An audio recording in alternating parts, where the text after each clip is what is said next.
చాంగుబళ ఔరా అమ్మక చెల్ల ఆలకించి నమ్మడమెల్ల అంత వింత గాథల్లో ఆనందలారా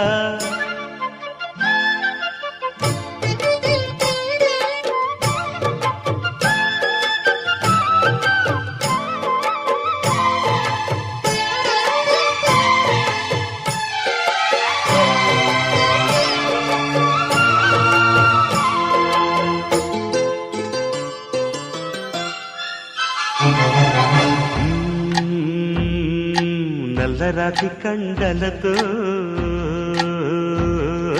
కరుకైన వాడే